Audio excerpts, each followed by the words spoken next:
Okay, what's up, folks? Rich Van Tassel with you, giving you our part one of the recaps for now week 12 of the NFL season. First game, the Jacksonville Jaguars losing to the Buffalo Bills 21-28. Buffalo is now 6-5, 3-2 at home. Jacksonville, really disappointing, falls to 2-9. Blake Bortles for the Jaguars, 13-26, 126 yards, 2 touchdowns, no interceptions. Blake Bortles was the top rusher, 8 carries for 81 yards. Chris Ivory, 9 for 44. He had a touchdown, Ivory did. That was 10.1 for Bortles average, 4.9 for Ivory. Denard Robinson, 13 for 39, 3 yards per average. The team altogether 37 of 183, which is 4.9 yards per rush and the touchdown.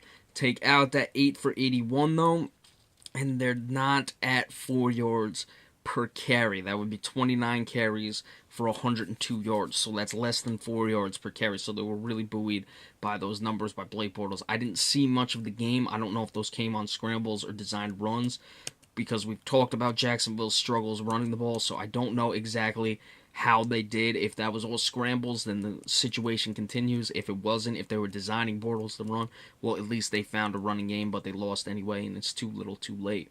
Marquise Lee, top receiver, 4 for 37. He had a touchdown. Allen Robinson, 2 for 24. Ben Koyak, 2 for 23. Rashad Green had 2 interceptions. They had 5 sacks. Malik Jackson had 2 of them. Dante Fowler did not have any. Dante Fowler Jr., not even sure if he's playing as of right now. Nothing in the special teams game. For the Buffalo Bills, Tyrod Taylor, 12 of 18, 166 yards, 1 touchdown, no interceptions. LaShawn McCoy has been up and down all season. Game to game, I should say, not really up and down this game. He was good, 19 for 103, 5.4 yards per rush, 2 touchdowns. He broke a 75-yarder. Tyrod Taylor, 7 for 38, 5.4 yards per rush. He also had a touchdown. The team, 29 of 153 running the ball, 5.3 yards per rush. Sammy Watkins back in the lineup, 3 catches for 80 yards. He had a 62-yarder. LaShawn McCoy, 2 for 31. Charles Clay, 2 for 17. No fumbles. They had 2 sacks. Both of them belonged to Marcel Darius. No interceptions.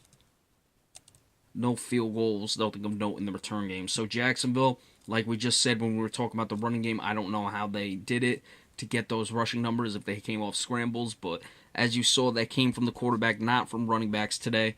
So certainly that continues to haunt them all season long. For Buffalo, they're up to 6-5.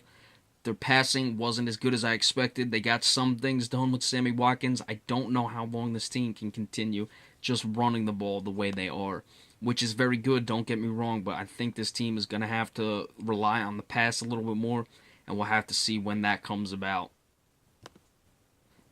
The Arizona Cardinals the Atlanta Falcons rocked the Arizona Cardinals 38-19, doubling them up.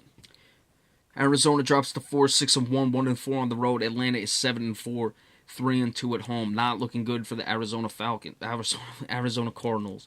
Carson Palmer, 25 of 45, 289 yards, 2 touchdowns, 1 interception. David Johnson, 13 for 58, 4.5 yards per rush.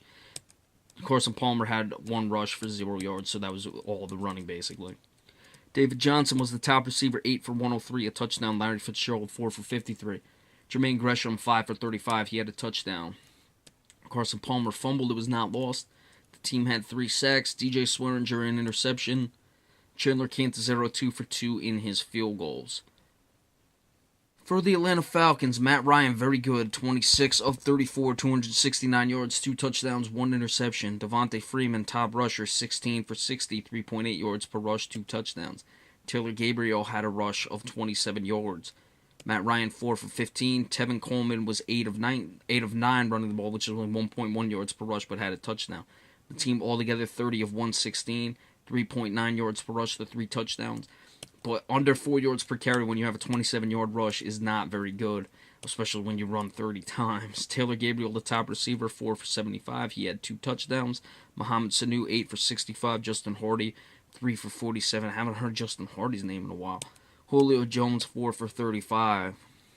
No fumbles either way. They had 2 sacks. One of them was split. Vic Beasley Jr. did not have one in this game. Devondre Campbell had an interception. Nothing of note in the return games. Matt Bryant 1 for 1 in his field goals. So Arizona falling fast. Their offense really has just not been sharp on all cylinders. Carson Palmer 20 incomplete passes today with an interception, relying heavily on David Johnson did not rely heavily on David Johnson like we discussed in the game previews. He's not getting the runs as much as they need him to, despite his heavy yards per carry today, only 13 attempts. It's a struggle for them. For Atlanta, they needed this win. They're 7-4, still looking good in that division. Julio Jones was shut down, but he was going against Patrick Peterson. We'll see if they can develop that more and just take it off as a bad game because, well, not a bad game, but you're going against a better cornerback. But even the best cornerbacks, Julio Jones usually has his way with. Atlanta, though, got a much-needed victory. They had been sputtering a bit, so it's good to have that one. Arizona in a big-time trouble. The New York Giants over the Cleveland Browns, 27-13. New York is now 8-3, 3-2 on the road, winners of 6 straight. Cleveland drops to 0-12. They have lost now 15 straight, I believe it is, dating back to last year. Eli Manning, 15 of 27, 194 yards, 3 touchdowns, no interception. Rashad Jennings, 15 carries, 55 yards, 3.7 yards per rush. Paul Perkins, 9 for 29. Sterling Shepard had a 22-yard rush. The team altogether 27 of 104, under 4 yards per carry, and that number has a 22-yard rush on it, so not very good again. Odell Beckham Jr., not his best day, but he was certainly effective. 6 receptions, 96 yards, 2 touchdowns. Victor Cruz, 1 for 37. Roger Lewis, 1 for 18. Dwayne Harris also had a 13-yard reception. Jason Pierre-Paul, Devon Kennard, Kerry Wynn all recovered fumbles. Bobby Rainey lost a fumble on a punt return. The team had 7 sacks. That was a problem for Cleveland all day. Jonathan Hankins, 1.5. Olivier Vernon, 1.5. Janoris Jenkins had 1. Jason Pierre-Paul had 3. Pierre-Paul was very good in this one. No interceptions. I'm a little confused by that because I thought 1 was an interception, but it was obviously a fumble return that was taken back for a touchdown. Sure looked like his arm was coming forward. No matter in that regard counted. It was a turnover for 7 points nonetheless for the Giants. Robbie Gould did not attempt any field goals. For the Cleveland Browns, Josh McCown, 25 of 43, 322 yards, 1 touchdown, no interceptions. Isaiah Crowell, 16 carries, 44 yards, 2.8 yards per rush. Duke Johnson Jr., 5 for 14, 2.8 yards per rush. Terrell Pryor, 6 receptions, 131 yards. Isaiah Crowell, 6 for 47. Seth DeVale, 3 for 39. Corey Coleman, 3 for 38. He had a touchdown. Dominique Alexander recovered a fumble. Josh McCown fumbled twice, lost both of them. Isaiah Crowell also lost a fumble. They only had 1 sack. It belonged to Corey Lemonier. Nothing to note in the return games. Cody Parkey 2 for 2 in his field goals. So you can see why Cleveland is 0-12 and 0 out of their last 15. They're just bad. I mean, there's no other way to it. The 3 turnovers, and the Giants were not good today. Giants had a lot of penalties. Not a lot, but they definitely had more penalties than the Cleveland Browns, unless things just got out of hand late that I missed because I stopped watching the game. Let's see. Penalties. Yeah, Giants, 9 penalties for 100 yards to 5 for 35 for Cleveland. Eli Manning was not very sharp. They weren't running the ball as the Giants have struggled at most points this year. It's one of those things, when the Giants can't run, you're putting a lot on Eli Manning. If the secondary is competent, and Cleveland's secondary was playing pretty well in this game, the Giants aren't going to look great. But the turnovers really changed things. Cleveland had costly penalties. Cleveland, every time they go downfield, that's when they get a penalty or a sack, would just bring them back.